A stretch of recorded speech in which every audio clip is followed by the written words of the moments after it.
మొదటి రాజుల గ్రంథం 18వ అధ్యాయాన్ని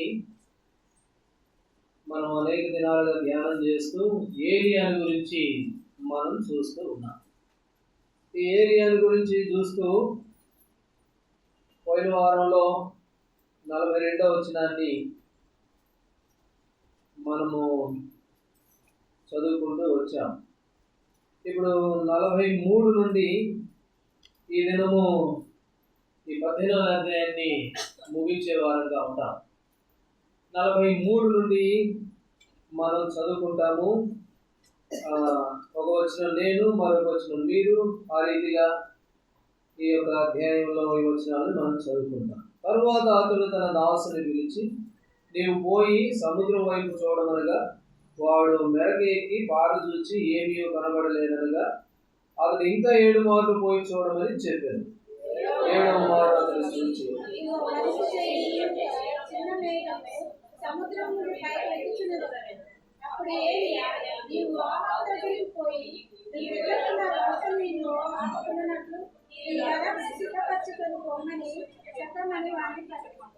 అందులో ఆకాశము మేఘములతోనూ గాలి వానతోనూ కారు గమ్మెను. మోపైన వాన కురిసెను గనుక ఆహాబు రథమెక్కి యెజ్రెయేలునకు వెళ్ళిపోయెను.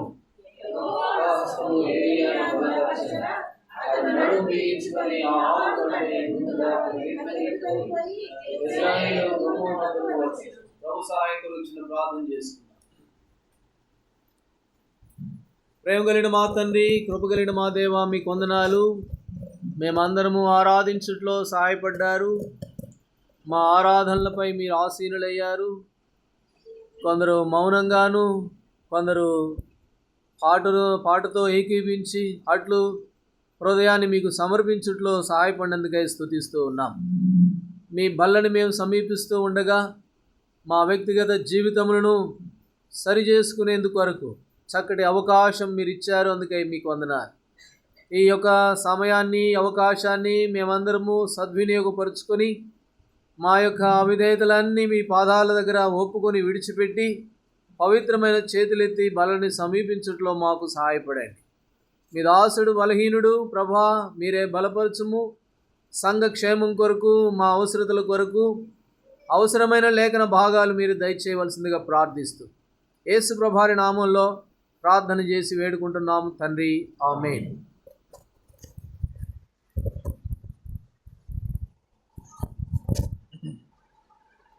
మొదటి రాజుల గ్రంథం మనము ఏలియాను గురించి చూస్తూ ఉన్నాం. ఈ ఏలియా బయలు ప్రవక్తలంతా ఒకవైపు, ఏలియా ఒక్కడు ఒకవైపు. ఆ సమయంలో ప్రజలకు కూడా 2 తలంపుల మధ్య ఉన్నారు. 2 తలంపుల మధ్య, బయలుదేవత లేకపోతే యెహోవాయే దేవుడా, అర్థం కావట్లే ప్రజలకి. 2 తలంపుల మధ్య ఉన్నారు ప్రజలు.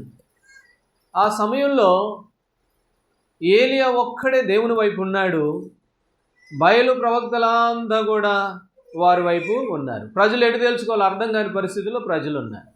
దేవుడు అద్భుతంగా విజయం ఇచ్చాడు ఏలియాని బలపరిచి. అప్పుడు ప్రజలు ఏమన్నారు చెప్పండి? యెహోవాయే దేవుడు, యెహోవాయే దేవుడని ఒప్పుకున్నారు. ఆ 2 తలంపులు పోయినాయి, ఒకటే తలంపులోనికి వచ్చారు. దేవుని యొక్క అద్భుత కార్యాన్ని దేవుడు అలా జరిగించాడు. అయితే ఇప్పుడు ఆ ఏలియాని గురించి మనము చూస్తూ ఉన్నప్పుడు, ఇప్పుడు ఏలియా ఏం చేశాడు అని అంటే ప్రార్థన చేశాడు. వర్షం వచ్చేలాగుంది, ధ్వని పడుతూ ఉంది, కాబట్టి నువ్వు వెళ్ళి భోజనం చేయి ఆహాబుతో చెప్పాడు. అయితే ఆహాబు వెళ్తూ ఉన్నాడు. ఇప్పుడు కొండ మీదకు పోయాడు. గత వారంలో ప్రార్థన చేశాడు, అవన్నీ చూసాం. ఇప్పుడు 43వ వచనంలో తన దాసుని పిలిచి నువ్వు పైకి పోయి సముద్రం వైపు చూడమనగా వాడు మెరకెక్కి పార చూసి ఏమీ కనబడలే. అప్పుడు ఏలియా ఏమన్నాడు? ఇంకా 7 మార్లు పోయి చూడుపో. ఒకసారి పోయాడు, చూశాడు, ఏం కనపడలేదండి అని అన్నాడు. అట్టయితే 7 సార్లు పోయి చూడు. 7 సార్లు పోయి చూడు అనేది ఏలియా జీవితంలో ఏం చూపిస్తుంది అని అంటే తన యొక్క పట్టుదలను చూపిస్తూ ఉంది. ఒకసారి కాదు, 2 సార్లు కాదు, 3 సార్లు కాదు, 4 సార్లు కాదు, 7 సార్లు కూడా పో. నేను 7 సార్లు కూడా ప్రభువుని మొరపెడతాను.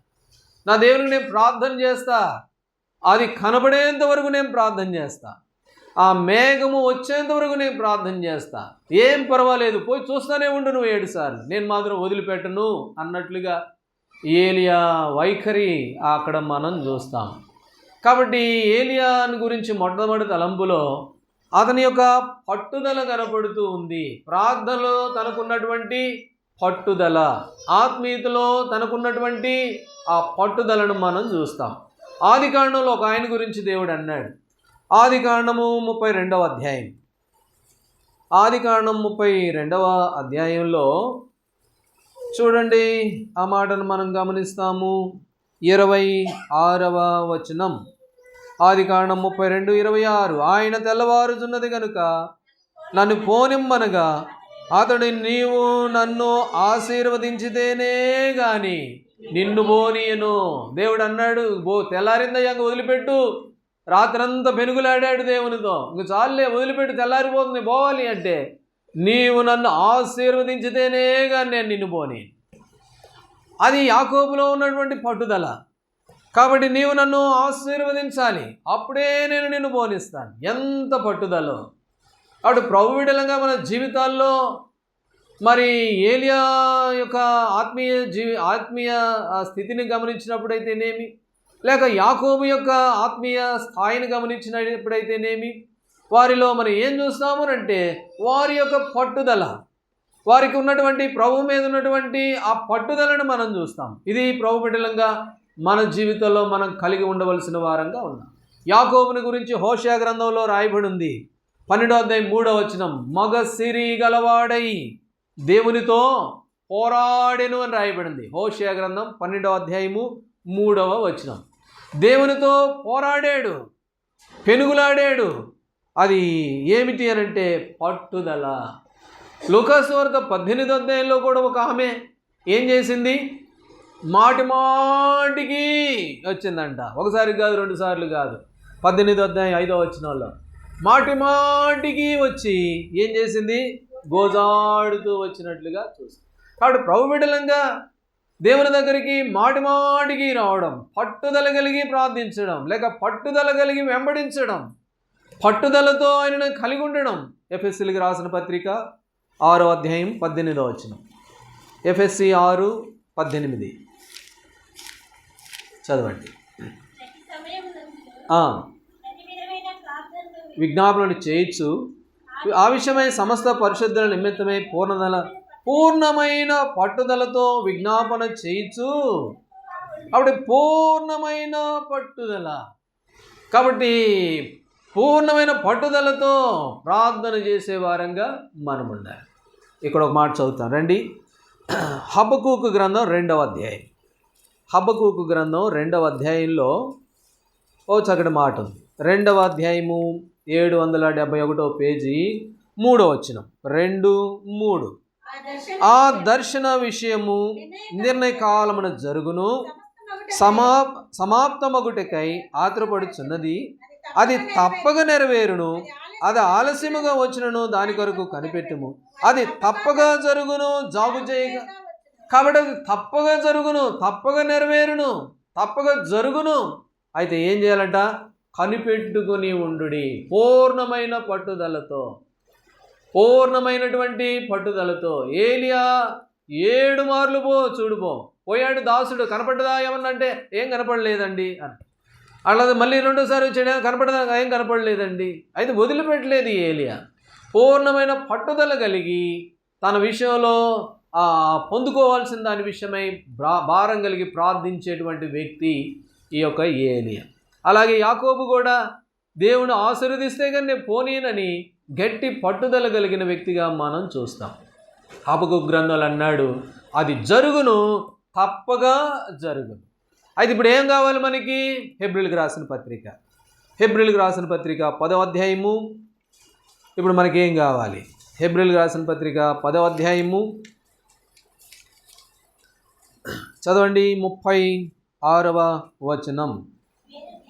మీరు దేవుని చిత్తమును నెరవేర్చిన వారై వాగ్దానము పొందు నిమిత్తము మీకు ఓరిమి అవసరమై ఉన్నది, మీకు ఓర్పు అవసరమై ఉన్నది. అది జరుగును, తప్పక జరుగును. అయితే ఏం కావాలంట మనకి? ఓరిమి, ఓర్పు అవసరమై ఉన్నది, పూర్ణమైన పట్టుదల. కాబట్టి పట్టుదల కలిగి ఏలియా చేసినటువంటి ప్రార్థన మొదటి తలంపులో మనం చూస్తాం. ప్రభు బిడ్డలంగా మన జీవితాల్లో ఏదో ఒక విషయమై భారం కలిగి ఉంటాం. అయితే అది నెరవేర్చబడినప్పుడు ఎంతో ఇసుకుపోయినట్లుగా, ఓడిపోయినట్లుగా మనం కనపడతాం. అయితే అది కాదు. కానీ దేవుని బిడ్డలకు ఉండాల్సిన శ్రేష్టమైన లక్షణం ఏమిటి అని అంటే పూర్ణమైన పట్టుదల కలిగిన ప్రార్థన. అది జరుగును, తప్పక జరుగును. అయితే నమ్మకంగా ఓర్పు కలిగి ఉండవలసిన వారంగా ఉంది.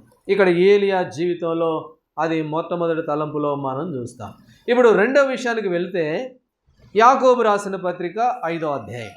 ఈ ఏలియాను గురించి రెండవ తలంపుగా మనం వెళ్తాము. యాకోబు రాసిన పత్రిక 5వ అధ్యాయము 16వ వచనం. మీ పాపములను ఒకరితోనొకడు ఒప్పుకొనుడి, మీరు స్వస్థత పొందినట్లు ఒకరికొకరు ప్రార్థన చేయుడి.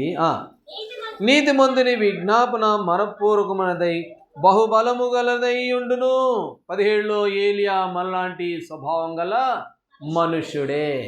ఇక్కడ ఏలియాను గురించి మనం చూస్తే నీతిమంతుని విజ్ఞాపన మనపూర్వకమైనదై బహుబలము గలదై ఉండును. ఇప్పుడు ఏలియా ఎవరు అనంటే నీతిమంతుడు, బహుబలము కలిగినటువంటి ప్రార్థనాపరుడు, మళ్ళాంటి వాడే, మళ్ళాంటి స్వభావం కలిగిన వాడే. అయితే 3.5 సంవత్సరాలు తాను ప్రార్థన చేసినప్పుడు తాను ప్రార్థన దేవుడు అంగీకరిస్తూ వచ్చాడు. అందుకని ఏలియాను గురించి రెండవ తలంపుగా అతను ఎలాంటి వాడు అనంటే ఎంతో చక్కటి ప్రార్థనాపరుడు. ఆదికాండం 15వ అధ్యాయం. ఆదికాండం 15వ అధ్యాయము 6వ వచనం. 15వ అధ్యాయము 6వ వచనం చదవండి. అతడు యెహోవాను నమ్మెను, అది నీతిగా ఎంచెను. 18వ అధ్యాయము, ఇదే ఆదికాండం 18వ అధ్యాయం 31వ వచనం. 18:31. ప్రభుతో మాటలాడ తెగించి తిని. అక్కడ 20 మంది. కాబట్టి అబ్రహాము దేవుని నమ్మాడు, అది అతనికి ఏమైందట? నీతిగా అయిపోయింది. ఎప్పుడైతే నీతిగా ఎంచబడిందో ఇప్పుడు ప్రభుతో మాట్లాడుతూ ఉన్నాడు, దేవునితో మాట్లాడుతూ ఉన్నాడు, తెగించి మాట్లాడుతూ ఉన్నాడు. ఏలియా కూడా నీతిమంతుని విజ్ఞాపన మనపూర్వకమైనదై బహు బలము గలదై ఉండును అన్నట్లుగా ఏలియా నీతిమంతుడై దేవుళ్ళో నమ్మకంగా పూర్ణమైన పట్టుదల కలిగిన వాడై ప్రభువుకి ప్రార్థన చేసే వ్యక్తిగా మనం చూస్తాం. కాబట్టి దేవుని బిడ్డలంగా మన జీవితాల్లో ప్రభుని ఎరిగాం, అది మనకు నీతిగా ఎంచబడింది. అయితే మనం ఏం చేయాలి అంటే ఏలియా వలె ప్రార్థించవలసిన వారంగా ఉన్నాం. యెహోషువ గ్రంథం 10వ అధ్యాయం రండి. యెహోషువ గ్రంథం 10వ అధ్యాయము 12వ వచనం. 10వ అధ్యాయం 12వ వచనం.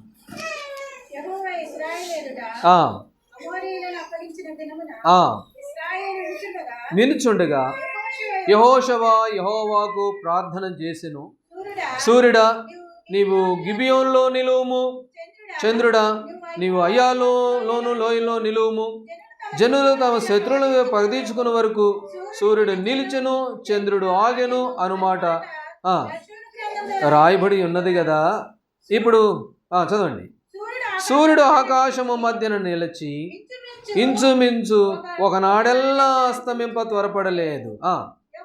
యెహోవా ఒక నరుని మనవి వినిన ఆ దినము వంటి దినము దానికి ముందే కానీ దానికి తర్వాతే కానీ ఉండలేదు. చాలు. యెహోవా ఒక నరుని మనవి వినిన దినము వంటి దినము. కాబట్టి అంతకుముందు కానీ ఇంక ఎప్పుడు కానీ చూడలేదు. ఒక మనుషుడు ఆర్డర్ వేశాడు, యెహోషువ ఆజ్ఞాపించాడు, ఓ చంద్రుడా ఆగిపో, సూర్యుడా ఆగిపో అనగానే వెంటనే ఆగిపోయింది.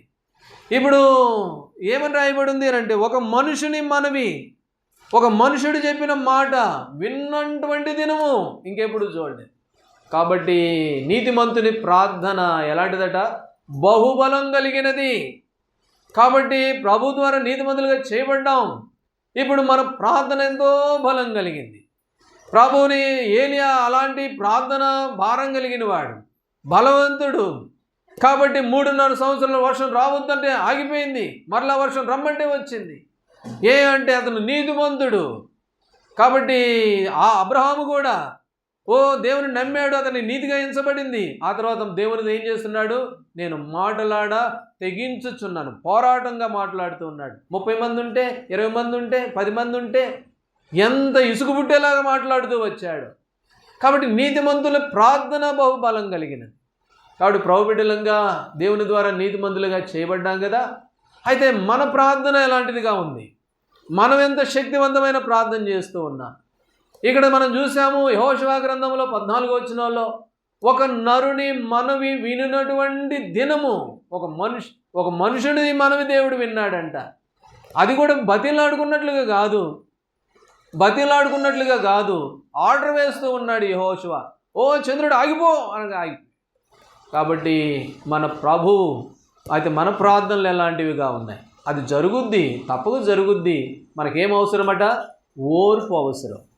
అయితే మనం ప్రార్థన ఎలాంటిదిగా, మన ప్రార్థన శక్తి ఎలాంటిదిగా ఉంది అనేది మనం పరీక్ష చేసుకోవాలి. అలా పరీక్షించుకున్నప్పుడు మన వ్యక్తిగత జీవితం, మన ఆత్మీయ జీవితం బయటపడుద్ది.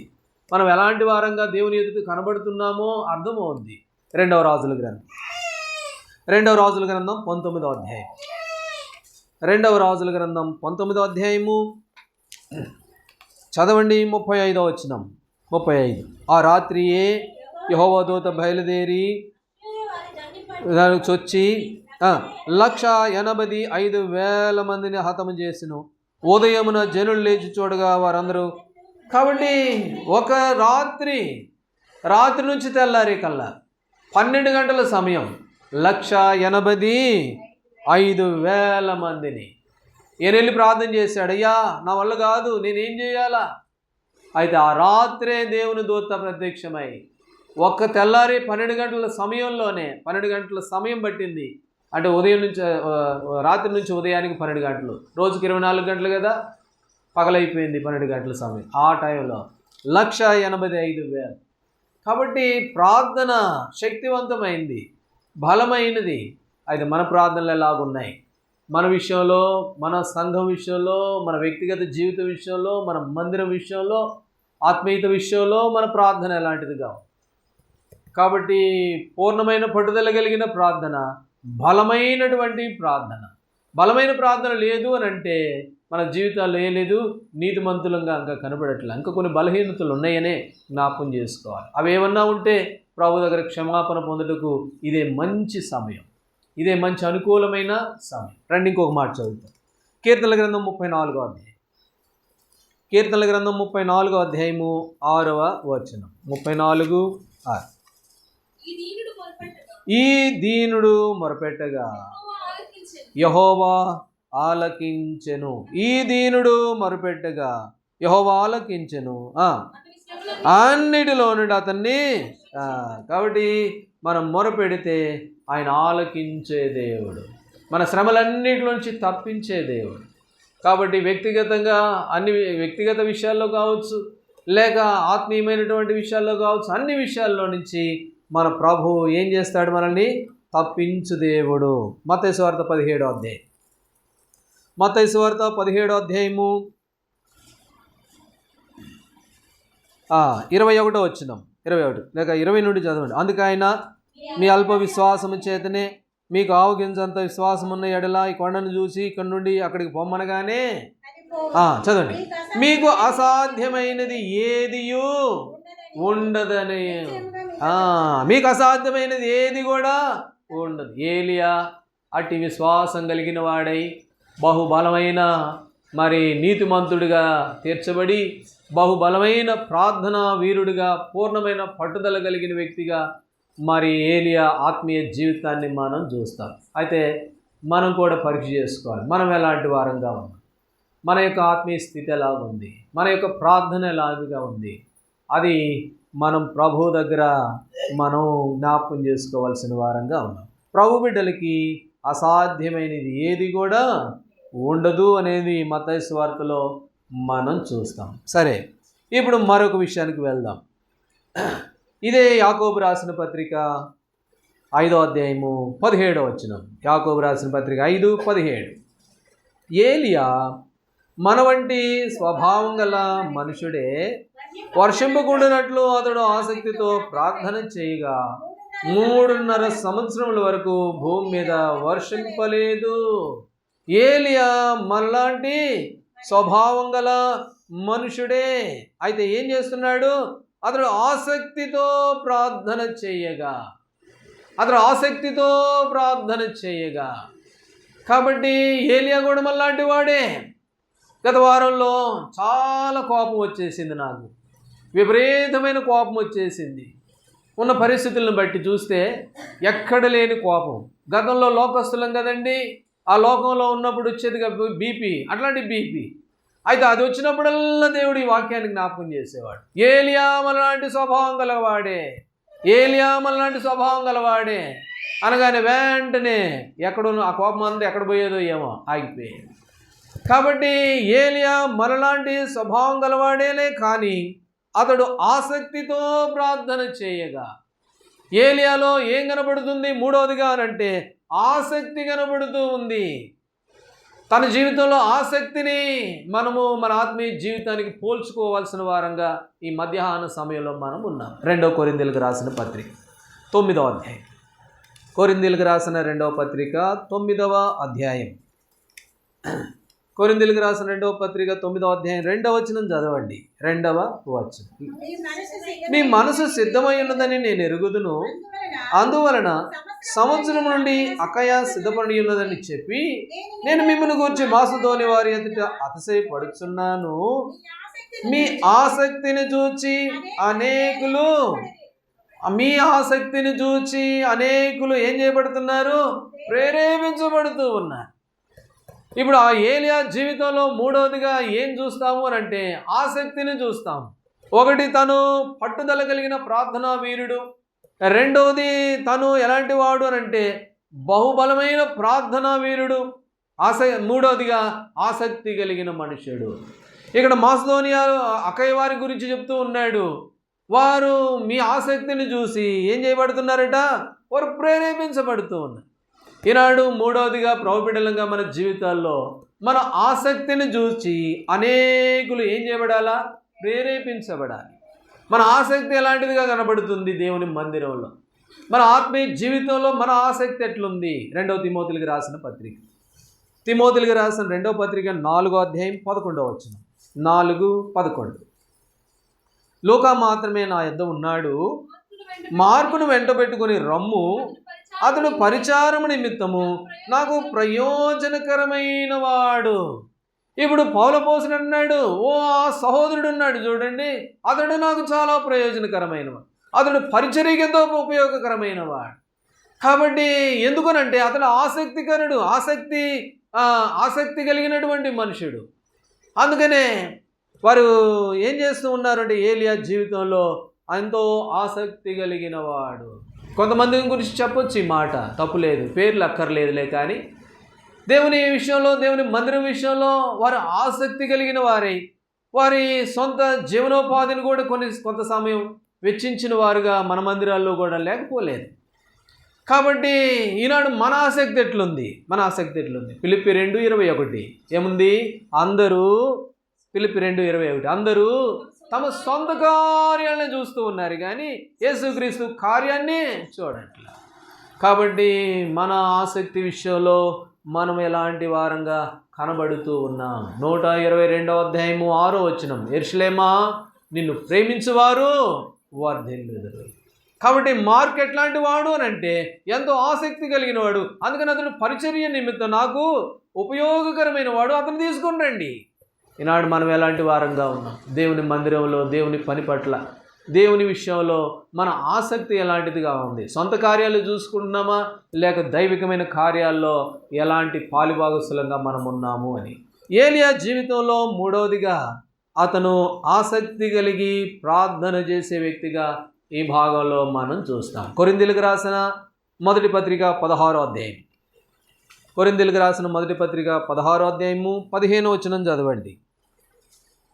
15వ వచనం. స్టెఫెను ఇంటి వారు అకయ యొక్క ప్రథమ ఫలమై ఉన్నారనియు వారు పరిశుద్ధులకు పరిచర్య చేయుటకు తమను తామే అప్పగించుకొని ఉన్నారని మీకు. కాబట్టి పరిచర్య చేయడం కొరకై తమను తామే అప్పగించుకున్నారు. నిజంగా ఇదంత గొప్ప విషయం.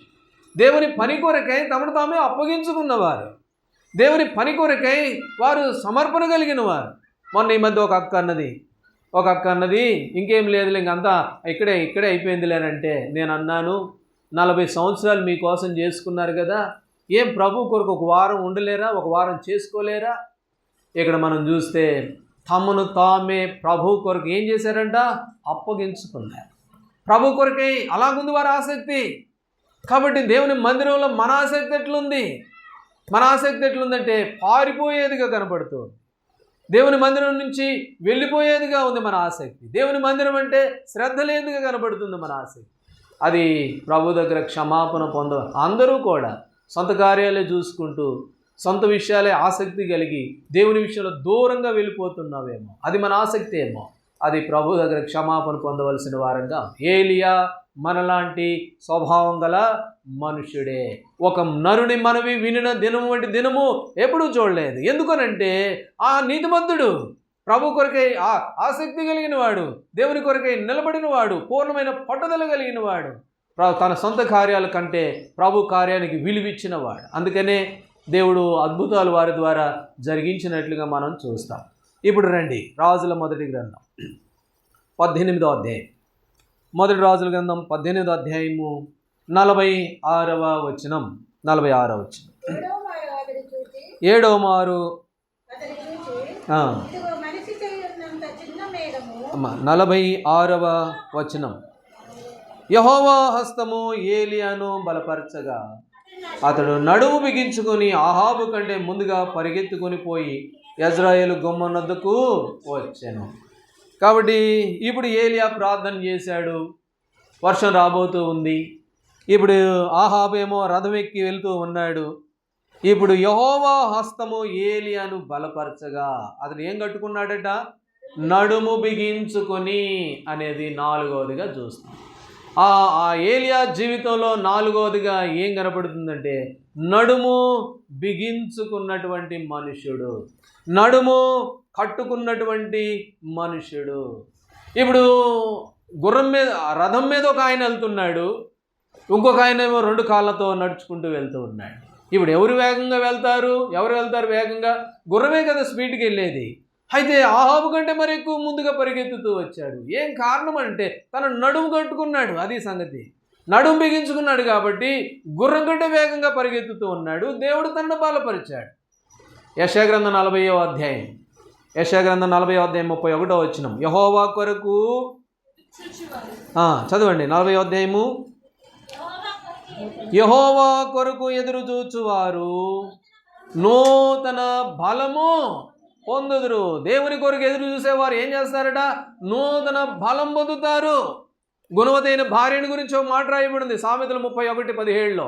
ఏమని రాయబడింది? ఆమె తన నడుము బిగించుకునే బలపరుచుకునే. రండి, సామెతలు 31:17. ఆమె నడుకట్టు చేత నడుము బలపరుచుకొని బలముగా పనిచేయ, తన నడుకట్టు చేత నడుమును బలపరుచుకొని. కాబట్టి ప్రభు బిడ్డలో మన నడుములు బలపరుచుకోవాలి, మన నడుములు గట్టిగా కట్టుకోవాలి. ఏలియా చేసిన పని అదే. ఏలియా 4వదిగా తన నడుము కట్టుకున్నాడు, నడుము బిగించుకున్నాడు, బలం వచ్చింది, పరిగెత్తుతూ ఉన్నాడు వేగంగా. అయితే దేవుని బిడ్డలంగా మనం ఏం చేయాలి అని అంటే మన నడుము బిగించుకోవలసిన వారంగా ఉన్నాం. లూకాసు వార్తలో ప్రభు చెప్పాడు. రండి, లూకాసు వార్త 12వ అధ్యాయం 35వ వచనం. లూకాసు వార్త 12వ అధ్యాయం 35వ వచనంలో ప్రభు చెప్పాడు ఆ మాట. ఏమన్నాడు? మీ నడుములు కట్టుకొని ఉండుడి, మీ దీపములు. కాబట్టి మీ నడుములు కట్టుకోండి, మీ నడుములు కట్టుకోండి. కాబట్టి నడుము కట్టుకోవాలా, నడుము బిగించుకోవాలా, నడుమును బలపరుచుకోవాలి. ఈ రిఫరెన్సులు కొన్ని చూసాం. అసలు నడుము అంటే ఏంటండి? నడుము అంటే మనము ఏదైనా ఈ నడుమేనా అంటే కాదు. నడుము అంటే ఏమిటి? పేతురు రాసిన మొదటి పత్రిక 1వ అధ్యాయం. పేతురు రాసిన మొదటి పత్రిక 1వ అధ్యాయము 13వ వచనం. కాబట్టి మీ మనస్సు అను నడుము కట్టుకొని నిబ్బరమైన బుద్ధి గలవారై. కాబట్టి మనసు అంటే ఏంటట, నడుము అంటే ఏంటట, మీ మనస్సు అనే నడుము. మీ నడుము కట్టుకుని ఉండండి, మీ దీపం వెలుగుచుండనీయడి. ప్రభు చెప్పాడు లూకాసు వార్తలో. నడుము కట్టుకున్నాడు ఏలియా, బలంగా ముందుకు పరిగెత్తాడు. కాబట్టి నడుము బలపరుచుకున్నది ఆ గుణవతి అయిన భార్య, బలంగా పనిచేస్తూ ఉంది. ఏమిటి నడుము అని అంటే మీ మనస్సు అనే నడుము. నీ మనసును ఏం చేయాలట, గట్టిగా కట్టుకోవలసిన వారంగా ఉన్నాం. ఇదే నడుము అంటే. నడుము బలపరచుకోవడం అంటే మనసును నిబ్బరపరచుకోవడం. లూకాసు వార్త 12వ అధ్యాయం 37వ వచనం, 12:37 ఆ మాట చదవండి. ప్రభు వచ్చి ఏ దాసులు మెలకుగా ఉండుట కనుగొనునో ధన్యులు, అతడు నడుము కట్టుకుని వారికి భోజన పంక్తిని కూర్చుండబెట్టి తానే వచ్చి ఉపచారము చేయనని. అంటే ప్రభువే నడుము కట్టుకుంటాడట. ఎప్పుడైతే మనం మెలకుగా ఉండి నడుములు కట్టుకొని సిద్ధంగా ఉంటామో దేవుడే తాను నడుము కట్టుకొని ఉపచారం చేసేవాడు. కాబట్టి మన నడువులు ఎలా ఉన్నాయి, మన మనసు అనే నడుము ఎలా ఉంది, సిద్ధంగా ఉందా, కట్టుకుని ఉన్నామా? కట్టుకుని ఉంటే యెహోవా కొరకు ఎదురు చూసేవారు నూతన బలం పొందుతారు. ఏలియా నూతన బలం పొందాడు, నడుము కట్టుకున్నాడు, ఆహాబు కంటే వేగంగా పరిగెత్తుతూ ఉన్నట్లుగా చూస్తాం. ఈనాడు దేవుని బిడ్డంగా మన జీవితంలో ఒకటి, ఏలియా ప్రార్థనాపరుడు, పూర్ణమైన పట్టుదల కలిగిన ప్రార్థనాపరుడు. రెండోది నీతిమంతుడు, అందుకనే తన ప్రార్థన బహుబలం కలిగిందిగా ఉంది. మూడోది ఆసక్తి కలిగిన వాడు. ఎవరట, ఎంతో ఆసక్తి కలిగిన వాడు. వాళ్ళ ఆసక్తిని చూసి మాసుధోనియ సంఘం మిగిలిన వారందరూ కూడా ప్రేరేపించబడ్డారు. మన ఆసక్తి అలాంటిదిగా ఉంది. నాలుగవదిగా ఎవరట, నడుము కట్టుకున్న మనుష్యుడు, మనసు అనే నడుము కట్టుకున్న మనుషుడు. 5వ విషయం చెప్పి నేను ముగిస్తాను. రండి, రాజుల మొదటి గ్రంథం 18వ అధ్యాయము 46వ వచనం. ఈ మాట చెప్పి నేను ముగిస్తాను. బలపరచగా అతను నడుము బిగించుకొని పరిగెత్తి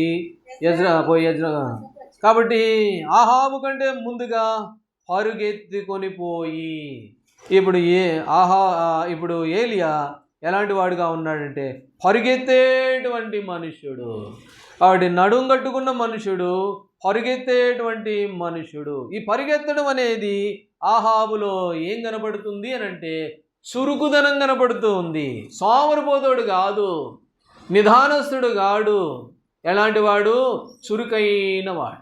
చురుకుదనాన్ని గురించి బైబిల్లో ఒక రిఫరెన్స్ ఉంది. ఏంటి చెప్పండి, ఏంటి? నిర్గమకాండం 1వ అధ్యాయము 19వ వచనం. హెబ్రీ స్త్రీలు ఐగుప్తు స్త్రీల వంటి వారు కారు, వారు చురుకైన వారు. హెబ్రీ స్త్రీలు ఎలాంటి వారట, చురుకైన వారు. ఇదేదో ఆడవాళ్ళ గురించేలే, మన గురించి కాదులే అని మేము అనుకుంటాం. అయితే 2వ దినవృత్తాంతంలో ఒక మాట ఉంది. దినవృత్తాంతంలో 2వ గ్రంథము 2వ అధ్యాయం 13వ వచనం. 2వ దినవృత్తాంతములు 2వ అధ్యాయము. తెలివియు వివేచన గల హూరు అను ఒక చురుకైన పనివాణిని నీ యొద్దకు నేను. కాబట్టి చురుకైన పనివాడు. ఈ పరిగెత్తడం అనేది ఏం చూపిస్తుందంటే చురుకుదనాన్ని చూపిస్తూ ఉంది. ఆత్మీయంగా మన జీవితంలో మన చురుకు ఎలాంటిదిగా ఉంది, మన ఆసక్తి ఎలాంటిదిగా ఉంది, మన ఓర్పు ఎలాంటిదిగా ఉంది, మన ప్రార్థన ఎలాంటిదిగా కనబడుతుంది. ఇవన్నీ మనం పరీక్ష చేసుకోవాలి. ఇవన్నీ ఆత్మీయంగా ఏలియాలో ఉన్న శ్రేష్టమైన లక్షణాలు. మన జీవితంలో ఈ అనుభవాల్లో ఎక్కడ మరి బలహీనులంగా ఉన్నాం, ఎక్కడ మనం తప్పిపోయిన వారంగా కనబడుతున్నామో మనము మరి జ్ఞాపకం చేసుకోవాల్సిన వారంగా ఉన్నాము. ఇప్పుడు ఏలియా పరిగెత్తే మనుషుడు, చురుకైన వాడు. ఇక్కడ దినవృత్తాంతంలో కూడా చూస్తాము, వారు చురుకైన పనివారుగా కనబడుతూ ఉన్నారు అని. సామెతలు 12వ అధ్యాయంలో, సామెతల గ్రంథం 12వ అధ్యాయము 27వ వచనం. 12:27. సోమరి వేటాడినను పట్టుకొనడు, చురుకుగా ఉండుట గొప్ప భాగ్యము. చురుకుగా ఉండడం ఏంటంట, గొప్ప భాగ్యము అనేది మనం చూస్తాం. కాబట్టి మనం గొప్ప భాగ్యం ఏంటి అనంటే చురుకుగా ఉండడం. మన చురుకు, మన యొక్క ఆసక్తి అది ఎలాగా ఉన్నది అనేది దేవుని దగ్గర మనం పరీక్ష చేసుకోవాల్సిన వారంగా. కాబట్టి చురుగ్గా ఉండడం అవసరం. ఏశావు గురించి యాకోబుని గురించి మనకు తెలుసు కదా, ఆదికాండము 25వ అధ్యాయంలో పొలంలోనికి పోయాడు ఏశావు. పొలంలోనికి పోయి ఏం చేశాడు చెప్పండి? ఇంటికి వచ్చాడు. ఇంటికి వచ్చి 29వ వచనం, ఆదికాండము 25వ అధ్యాయం 29వ వచనం. ఒకనాడు యాకోబు కలగూర వంటకము వండుకొనుచుండగా ఏశావు అలసిన వాడై, కాబట్టి నేను అలసిపోయి ఉన్నాను, నేను అలసిపోయి ఉన్నాను, చురుకు లేదు. ఏమైపోయింది మనకు తెలుసు. తర్వాత హెబ్రీయులకు రాసిన పత్రికలో ఆ మాట ఉంది, భ్రష్టుడైన ఏశావు. అలసిపోతే ఏమైపోతాడంటే భ్రష్టుడైపోతారు. కాబట్టి చురుగ్గా ఉండడం ఏంటంట గొప్ప భాగ్యం. అయితే అలసిపోయి నీరసించిపోయి మరి హుషారు లేక చురుకుదనం లేకపోతే ఏమైపోతాము? భ్రష్టుడమైన ఏశావు అని ఏశావుని గురించి. ఎందుకనంటే అతను అలసిపోయాడు. ద్వితీయోపదేశకాండం 25వ అధ్యాయం,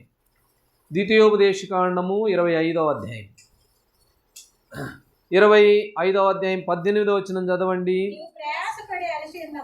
నీవు ప్రయాసపడి అలసి ఉన్నప్పుడు నీ వారిలో నీ వెనకనున్న బలహీనులందరినీ. కాబట్టి ఎప్పుడైతే అలసిపోతామో, వెనకబడతామో అప్పుడు హతమైపోతాం అపవాది చేతిలో. కాబట్టి ఎలా ఉండాలా? చురుగ్గా ఉండడం గొప్ప భాగ్యం. మన చురుకుదనము ఎలాంటిదిగా ఉంది? అలసిపోయిన వ్యక్తిలాగా, పారిపోయే వ్యక్తిలాగా, వెనకకు పడే వ్యక్తిలాగా, వెనకంజ వేసే వ్యక్తిలాగా ఉంటే ఏమైపోతామట? ఏశావు వలె, లేక ఇశ్రాయేలు వెనకబడి హతమైపోయిన వారి వలె మన ఆత్మీయ జీవితాలు అలాగే ఉంటాయి. కాబట్టి ఏలియా పరిగెత్తుకుంటూ ముందుకు పోతూ ఉన్నాడు. ఆ పరిగెత్తడం అనేది ఏం చూపిస్తుందంటే తన యొక్క చురుకుదనాన్ని చూపిస్తుంది. చురుగ్గా ఉండడం గొప్ప భాగ్యము. చురుగ్గా ఉండడం గొప్ప. నడుం కట్టుకున్నవాడు, మనసును సిద్ధంగా ఉంచుకున్నవాడు, గొప్ప ప్రార్థనాపరుడు, పట్టుదల కలిగిన వాడు, నీతిమంతుడు. కాబట్టి చురుకైన పనివాడు. మన చురుకుదనము ఎలాంటి ఆత్మీయ జీవితంలో ఎలాంటి వ్యక్తులంగా మనం కనపడదు. ఇంకొక మాట చదివి నేను ముగిస్తాను. యెషయా గ్రంథం 5వ అధ్యాయం, 27వ వచనం, 5:27. వారిలో అలసిన వాడైనను త్రొట్టిల్లు వాడైనను లేడు, వారిలో ఎవడునూ నిద్రపోడు కునుకడు, వారి నడుకట్టు విడిపోదు, వారి పాదరక్షలుగా వారిలో అలసిపోయిన వాడు, త్రొట్టిల్లిన వాడు ఉండడు. ఎవరు వారు అని అంటే ఆయన ఆరాధించేవారు, ఆయనను సేవించేవారు, ఆయన బిడ్డలైన వారు, ఆయన రక్తం ద్వారా కొనబడిన వారు. వారిలో అలసిన వాడైనను త్రొట్టిల్లిన వాడైనను ఉండడు, లేడు. కాబట్టి అది దేవుని బిడ్డలకున్న శ్రేష్టమైన అనుభవం, శ్రేష్టమైన లక్షణం. ఈనాడు మన జీవితంలో పరిగెత్తే విషయంలో, పరిగెత్తమంటే గబగబా ఉరకడం కాదు, ఆ పరిగెత్తడం కాదు, శారీరక వ్యాయామం కాదు. పరిగెత్తడం అంటే ఆత్మీయంగా చురుకైన పనివారు. ఎలాంటి వారంగా ఉన్నాం? ఆసక్తి విషయంలో మాంద్యంగా ఉన్నావేమో, లేక ప్రార్థన విషయంలో మరి పట్టుదల లేని ప్రార్థన కలిగిన వ్యక్తిగా, పోరాడేటువంటి వారంగా. 5 విషయాలు, ఎన్నో సంగతులు. ఈ 5 విషయాల్లో ఎక్కడెక్కడ మనం జారిపోయాం, ఎక్కడెక్కడ తప్పిపోయాం? నడువులు కట్టుకుంటున్నామా, లేకపోతే బలహీనంగా ఉన్నామా? సిద్ధమైన మనసు కలిగి ఉన్నామా, ఎలాంటి వ్యక్తులుగా ఉన్నాము?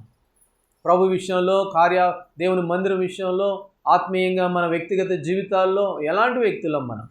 ఎలా కనపడుతూ ఉన్నాం? ప్రభు బలను సమీపిస్తుండగా ఒకసారి ప్రార్థన చేసుకుందాం. ఏలియా విషయంలో, ఏలియాని గురించి ఎన్నో విషయాలు చూస్తూ మరి ఈ భాగంలో మనం చూస్తే ఏలియాలో 5 సంగతులను మనం చూసాం. ఈ 5 అనుభవాల్లో ఎక్కడైనా తప్పిపోయి ఉంటే ప్రభు దయతో క్షమించు అని ప్రభు దగ్గర క్షమాపణ పొందుకునే వారంగా ఉంటాం. దేవుడు ఆ విధంగా మనకి సహాయపడుగా ప్రార్థన చేస్తాం.